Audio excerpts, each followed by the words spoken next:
Hello అండి, అందరికీ నమస్తే. Welcome back to our channel. నేను మీ సాయి నవీన. ఈరోజు అయితే సండే వస్తే చాలండి, మొత్తం క్లీనింగ్స్ అని ఏ పని చేసుకోవాలన్నా సండే రోజున చేసుకుంటాము. అలాగే పెయింట్స్ అయితే వేయాలనుకుంటున్నా రూము. అందుకే ఎర్లీ మార్నింగే లేచి టిఫిన్ ఇడ్లీ దోశలు అయితే కష్టం కాబట్టి ఉప్మా అయితే సింపుల్గా చేసేసాను. మార్నింగే ఎగ్ కర్రీ వండేసానండి. అసలు పిల్లలు రూమ్లో ఎంత ఘోరంగా గీసినారంటే చూసారు కదా. ఈ బ్లాక్ అనేది ఏంటంటే పెన్సిల్ రఫ్ చేస్తే ఎట్లా వస్తుందండి, అట్లనే డ్రాయింగ్ వేసి ఈ మధ్యలో పెన్సిల్ అయితే ఎగిరిపోయినాయి. అసలు స్టిక్కర్లు అంటించడం, ప్లాస్టిక్ అవి చేసి ఇలా చేశారని చాలా ఘోరంగా చేశారు. అక్కడికి కోన్ డిజైన్ కూడా గోడ మీద పిండేశారండి. అంత ఘోరంగా ఉంది, ఇంకా గలీజ్గా ఉందని ఇంకా సండే అనేది పెట్టుకున్నాము పెయింటింగ్స్కి. చూసారు కదా, ఈ విధంగా అయితే ఉందండి. మొత్తం బ్లాక్ అంతా చేశారు. ఇంకా ఆల్ రూమ్స్కి అయితే పెయింటింగ్ వేయాలని అనుకుంటున్నాము.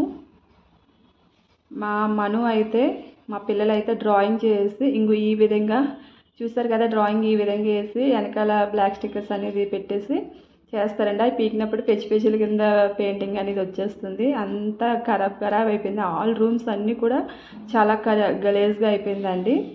ఇంకా మొత్తం రూమ్ అంతా చక్కబెట్టేసాము. ఎర్లీ మార్నింగే లేచాను, 5కే లేచానండి.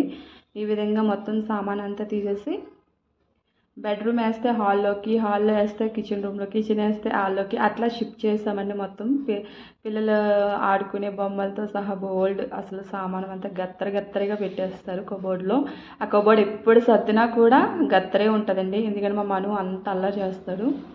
చూసారు కదా, ఈ విధంగా అయితే మొత్తం సామాన్ అంతా బయటకు తీసేస్తున్నాను. మొత్తం తీసేసి మళ్ళీ ఆ మరకలు పోవడానికి మళ్ళీ రఫ్ చేసామండి. రఫ్ చేసేంత వరకు కూడా పెయింట్స్ అవన్నీ వేసుకోలేదు, మొత్తం రఫ్ చేసాము. మా వాళ్ళకి క్యారెటీ కూడా వచ్చండో. ఈ బెల్ట్లు ఏంటనుకుంటున్నారు, అవే క్యారెటీ బెల్ట్లో స్కూల్లో నేర్పించారంట. ఇప్పుడు మొత్తం కబోర్డ్ అంతా ఫినిష్ చేసేసాను, సామాన్ అంతా సర్దేశానండి. మార్నింగ్ 7కి ఆ టైంకి స్టార్ట్ చేసామండి. ఈవినింగ్ 5 వరకు వేస్తూనే ఉన్నాము, ఎందుకంటే ఒకేసారి వేసాం కదా.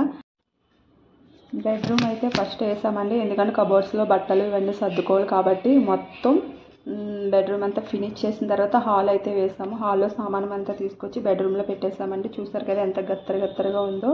ఫైనల్గా ఫస్ట్ ఇదైతే వేసాము. తర్వాత కిచెన్ మొత్తం హాల్ అంతా వేసి కిచెన్ మొత్తం హాల్లోకి అయితే షిఫ్ట్ చేసాము. ఈ విధంగా ఫైనల్ లుక్ అయితే ఈ విధంగా ఉందండి. మొత్తం మా పిల్లలతో సహా అందరూ హెల్ప్ చేశారు. మొత్తం ఆల్ రూమ్స్ అయితే ఫినిష్ చేసామండి. మొత్తం చక్కబెట్టేసాం. కొంచెం ఒక 10% అయితే వర్క్ అనేది పెండింగ్ ఉంది. ఫైనల్ లుక్ అయితే ఇదండి. మొత్తం అయిపోయింది. కొంచెం అయితే ఇంకా అలసిపోయాం. బట్టలు కబోర్డ్లో అన్నీ సర్దేసుకున్నాము, అన్నీ వేసేస్తాము. మంచాలు అవన్నీ వేసేసుకుని నీట్గా చేసేస్తాము. ఇంకొక 10% వర్క్ అయితే ఉండిపోయింది, అది చేసే ఓపిక లేక వదిలేసాను. ఇంకా కిచెన్ రూమ్ కూడా నీట్గా చాలా బాగా సర్దేసుకున్నాం. 1 డేలో మొత్తం ఫినిష్ చేసేసామండి పెయింటింగ్ అనేది. చూసారు కదా, ఇది ఫైనల్ లుక్ అయితే. పెయింటింగ్ ఇంతకి ఎలా ఉందో కామెంట్ చేయండి. ఇంకా ఆగస్ట్ అంటేనే ఫెస్టివల్స్ వరలక్ష్మి వ్రతం కూడా వస్తుంది. ఇంట్లో ఆడవాళ్ళందరూ కూడా రూమ్స్ క్లీనింగ్ అని ప్రాసెస్ పెట్టుకుంటారు కదా, అందరూ బిజీగా ఉంటారు ఆగస్ట్ మంత్ వచ్చిందంటే. అలాగే మా రూమ్ అయితే క్లీన్ అయిపోయింది. ఇదండి సండే వర్క్ మొత్తం. ఇది సండే వస్తే చాలు, ఎవరికి ఖాళీ ఉండదు, చాలా బిజీ అయిపోతారు, ఎందుకంటే రూమ్ క్లీనింగ్స్ అప్పుడే ఉంటుంది కదా. ఇలాంటి మరిన్ని వీడియోస్ కోసం మన ఛానల్ సబ్స్క్రైబ్ చేసుకోండి. అలాగే వీడియో నచ్చితే లైక్ చేయండి. Thank you for watching. Bye.